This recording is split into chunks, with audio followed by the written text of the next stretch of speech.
Добро пожаловать на Фукок, сказали нам таможенные работники и взяли нас взятку в $100 за то, что мы ввозили несколько дронов.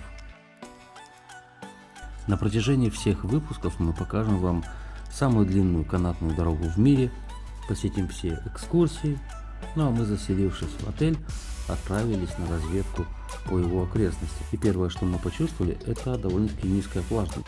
Но, как позже нам объяснили, это всего лишь из-за того, что Фукок остров и его хорошо продувает. Поэтому мы решили поднять этот уровень влажности и отправились в ближайший бар на берегу.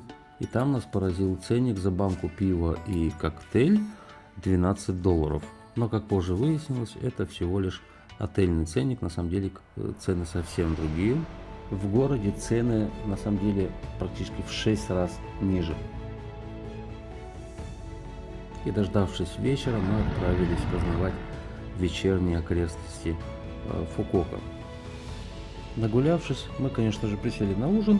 Ужин обошелся нам в $20. Это с бутылкой вина и несколькими стаканами пива, что я считаю довольно-таки дешево. Утром мы отправились на одну из стандартных экскурсий по Фукоку, но брали ее сугубо индивидуально. Итак, мы первым делом попали в маленькую Венецию.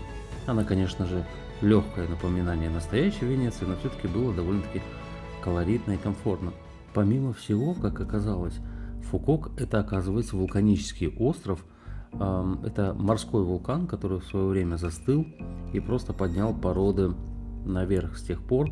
Он, конечно же, не действующий, он закрылся, он никогда больше не проснется, но это, оказывается, вулканический остров. В целом, первые впечатления, кроме взятки в $100, были очень позитивные. Потом мы посетили вот этот парк. Это больше такая инстаграмная локация, чем достопримечательность. Вечерами здесь проходит шоу, но, к сожалению, мы на него не попали. На это шоу приходят намного заранее, где-то за час-полтора, для того, чтобы занять хорошие места. И эти шоу проходят именно вот на этой площади. Самое интересное, что здания, они выезжают. Перед каждым зданием вперед проложены рельсы. И вот этот весь механизм, он приводит в движение все стоящие на этой площади здания.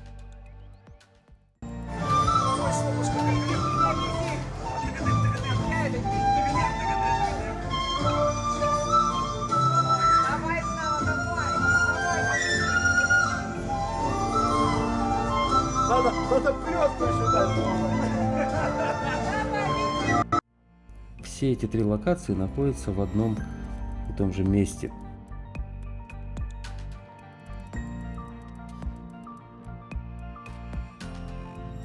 Она все мечтает, чтобы людей не было, но это как мавзолей.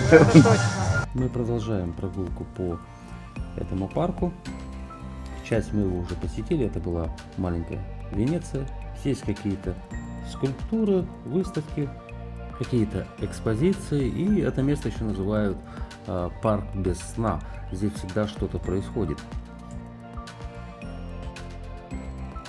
А это у нас с вами храм-святилище, посвященный национальному герою Вьетнама, лидер сопротивления против французов, известен борьбой за независимость Вьетнама. Это даже не просто храм, а место памяти и уважения. Внутри алтарь, подношения, благовония, снаружи его статуя. Для вьетнамцев это еще и место все-таки поклонения и уважения.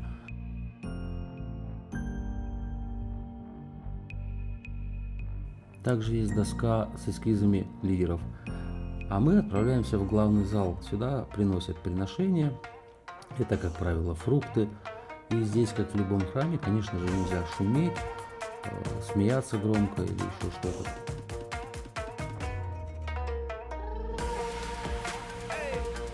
Ну, здесь, конечно, присутствует какая-то такая спокойная, но в то же время тяжелая энергетика.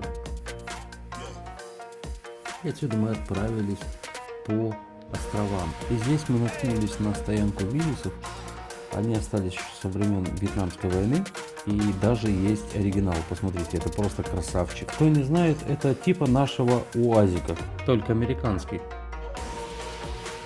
Это было по пути к нашему. И мы здесь, немножко перекусив, отправились дальше в наше путешествие. Здесь местные ставят фермы для рыб, устриц и все то, что подается на стол. Василий делает нам под морских ежей сейчас соус, которые еще живые. Морских креветок таких никто не видел. Креветка богомол.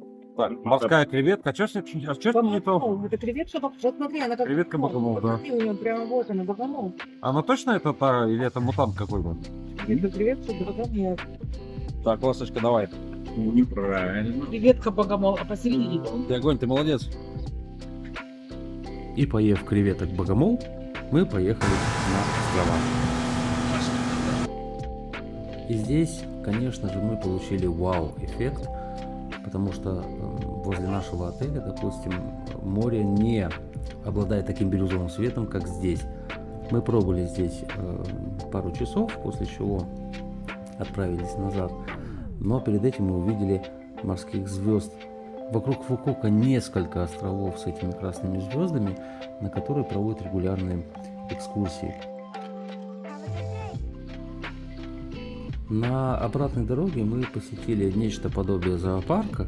Это змеиная ферма. Там кобры, гадюки, удавы, всякое различное. Он очень небольшой, но очень, на самом деле, интересный. Не везде встретишь разнообразие рептилий в какой-то такой большой концентрации. А вот так живет владелец каменоломни. Это не достопримечательность, это было на обратном пути, мы просто остановились. И это всего лишь маленькая часть того, что с нами приключилось на Фукуоке. Мы вам все это покажем. До следующего раза.